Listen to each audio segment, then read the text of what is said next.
Hello, my name is Jim Bontrager. I'm Senior Chaplain with the Elkhart Police Department in Elkhart, Indiana. I'd like to share a bit of my testimony and what God has done in my life. I was born in 1960, the oldest of 5 children, in Goshen, Indiana. Life at home was a different adventure for me. My dad was real eccentric, and so taught me a lot of different things.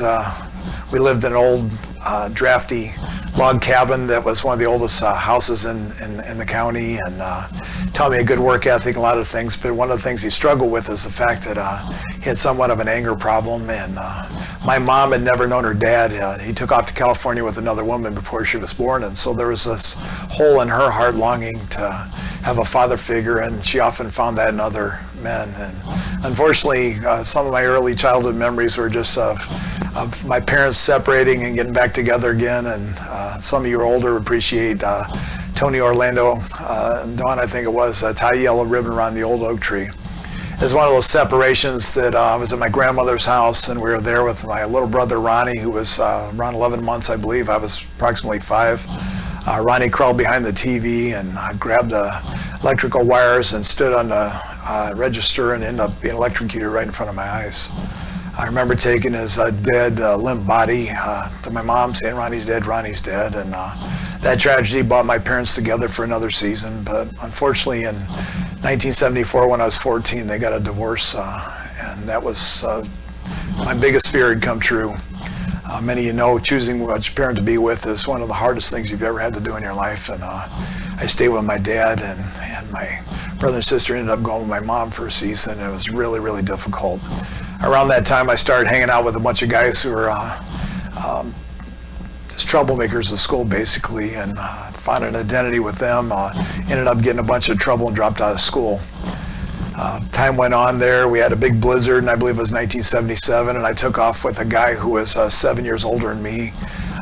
Took me down to Haines City, Florida, where we lived with migrant workers and lived in a wino flop out house for $1 a night. And it was a different experience. There's no locks on the doors, but people coming in there trying to crawl in bed with you at night and picking oranges out there in the heat and everything else. And it was just a crazy, crazy, crazy adventure. One of the things about this guy is he fought people for money. So he would box and win some money. And so he taught me a lot of things, and unfortunately most of them weren't good. But one of the things I learned from him, he was a United States Marine. And he made a $20 bet that I couldn't do as well as he did in the Marine Corps. And so crazy me, back in 1980, joined the United States Marine Corps. One of the other motivating factors was the fact that Ronald Reagan, a new president, came in there, and during the Iran-Contra thing where they had Americans hostage in Iran, there was kind of a nationwide cry to get him back, and Ronald Reagan rose up into power, and many people were motivated to go back and do whatever we need to do. So that's what I thought I'd do. I thought I'd go over there and adjust some attitudes in some Iranians, but instead I was sent to the Philippines. In the Philippines, there's basically 7 women for every guy, and so you can only imagine what a young Marine does, hormonally driven and crazy, and I just made a big mess of my life.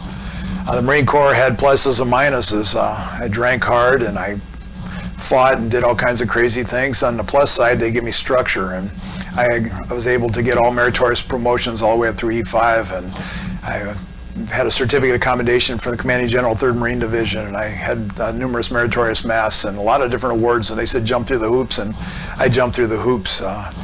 One of those days, though, I punched out somebody, insubordinate Marine, that I was in charge of a rifle detail, and next thing I know, I was standing in front of the commanding officer doing had office hours, and had my perfect record tarnished, and so I had left, and I was just disgusted. Never had any peace down inside. It was one of those things where it's performance-based acceptance, like my father had always told me.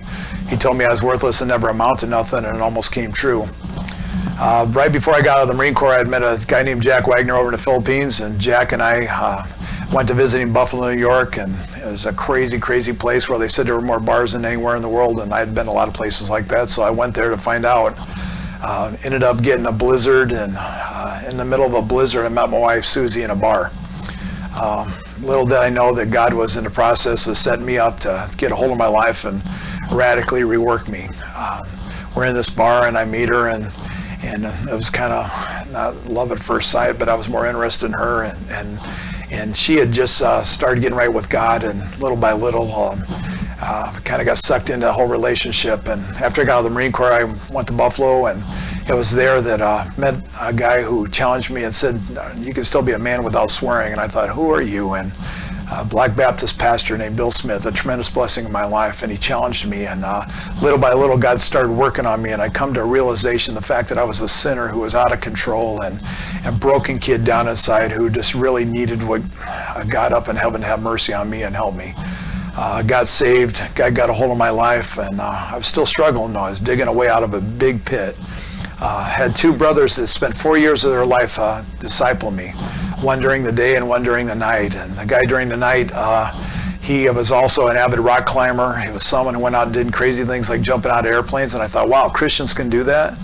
And so the next thing you know, we started being climbing partners, and we started taking groups out and doing all kinds of wilderness adventures. And finally, back in 1989, I decided I need to come home and face the skeletons in my closet. And so my wife and I, with our new daughter, who was just a year old at the time, moved back to Middlebury, Indiana, bought an Amish farm, and then we started a journey there, and ran out of money, and I started working a construction job, and I hated every day of it. Worked for the greatest boss in the world, but construction was my deal, and I thought, day after day, what in the world's going on? And I just thought I made a big failure in my life. Being a dropout, there was nothing for me, and I struggled, and I thought, God, how long? And I remember being out in the winters, and it would be 20 below zero at times in 1 year, and thinking, this is it, huh? And sweating in the summers. And every year knowing that God was working on my character, He's teaching me a work ethic. And 1 year we built a house for someone who would soon become my boss. He was a financial investor. He had an organization working with inner city kids. He has a dream, and in the dream, he's told that I'm supposed to run his business, and so that was a different experience for him, or run his, not his business, but his work with inner city kids. And so through a long series of kind of touch and base here and there and everything else, getting to know each other, he decided to take the plunge. And so he took me, a high school dropout, gave me a chance to run a nonprofit organization working with inner city kids. And suddenly I was responsible for 107 children and almost as many mentors. And the goal was to get them into college and help them to successfully get through college and have a caring adult speak into their life. And so I thought I finally found it. And by the grace of God, his firm was given a nationwide award for their work with Dreams Work Incorporated. It was then that Investment News selected his firm to receive a nationwide award. We went to New York City.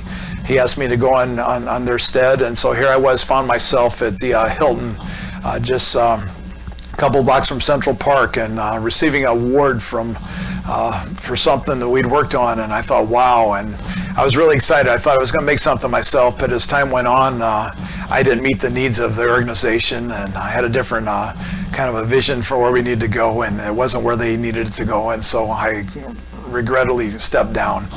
And it was one of the most devastating things in my life. I just went into total despair because my dad's voice down in the back of my head telling me I was a big failure just started yelling at me. And little by little, I got more and more discouraged and depressed. And I got to the point where I didn't care if I lived or died. It was there in the middle of my darkest hour that people started loving on me. It was there in the middle of my darkest hour that friends gathered around me and started encouraging me. And it was there that God stripped me down on my performance-based acceptance. He took me to a place I'd never been before. And it hurt so bad that I couldn't take it. And I wish it on my worst enemies. But in the middle of all, God started working, and he started rebuilding me. And it was about then that the Courageous Project came along. And by the grace of God, I sent an email to someone who got passed on to Chris Fuhr, the head of Provident Films. And next thing you know, we had a Skype call with her. And to make a long story short, went down for a set visit. And we had some Where's Waldo parts in the movie. And time went on from that. And suddenly there was an opportunity to write a curriculum for the movie. And they couldn't find anybody to do it exactly, and so they asked our team from Northern Indiana. Suddenly I had got to publish my first work, and God used it in different ways, and his mercy opened up doors all over the country. And I'm just here to tell you, God's ways are not our ways, and it's not always easy. And in 2003, we lost a child, and he was born okay, it seemed, and my two daughters were there for the birth, and cute little guy. We named him Josiah, and they came in to check his oxygen about an hour later, and they thought the machine was broke, and so they took him in the nursery to check his oxygen. They never brought him back. And next thing you know, the doctor comes in, wants permission to take him to Memorial Hospital, which is a larger hospital 30 miles away or so from where we were, and they took him away there, and not too long later they wanted permission to take him to Riley's Children's Hospital and air flight him there. My wife and I, of course, it was a shock. We got a call that next morning. Riley's went us down there right away, and I just knew it couldn't be good. And getting down to Riley's, the doctor met us there, and he said, normally this is a place of miracles. He said, but your son has an inoperable heart condition, and the most merciful thing we can do is unplug him and let him die in your arms. And I just remember wondering why. I mean, Lord, what's this all about? And so there my wife and I singing Our God's an Awesome God. They unplugged him and he died in our arms. And so there we were, bringing him back in the middle of the night. And I remember one last prayer over him, God, can you raise him or can you do something? And not knowing and our understanding, we give him into the arms of the mortician. And we wondered what that was all about. And fast forward 7 years, suddenly I'm in the ER. There's a chaplain, there's an African-American mother who's distraught because her child had died from a SIDS death.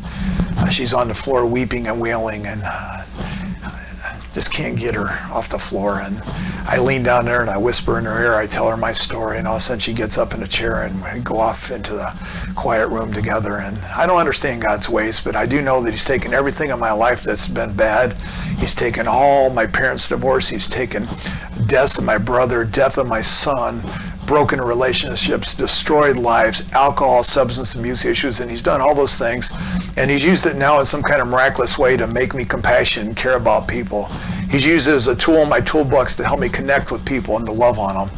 And I don't know what you're going through, but I can tell you this, there's a real God up in heaven, and I've lived to see him take a life that was broken and tattered and blown up in a million different pieces and use it to make a difference in a lot of people's lives. And he's still on the throne. He cares about you. And my biggest prayer for you is that somehow, some way that you come to a realization that the Lord loves you, that he just wants you to be honest about where you're at in your sin. In the same way as a police officer, you get frustrated because people don't up to their wrongs. And God wants you to just come clean in the same way and to ask him for mercy and to let him come in and transform your life and give you hope in the future. And I can tell you right now, as a 56-year-old man who seen God do wonderful things and continues to do wonderful things, that he's trustworthy. So God bless you, and I appreciate you taking the time to listen to us. And my prayer is that he bless you through his testimony and let you know that he's still alive on planet Earth and he still changes lives. And may yours be one of them.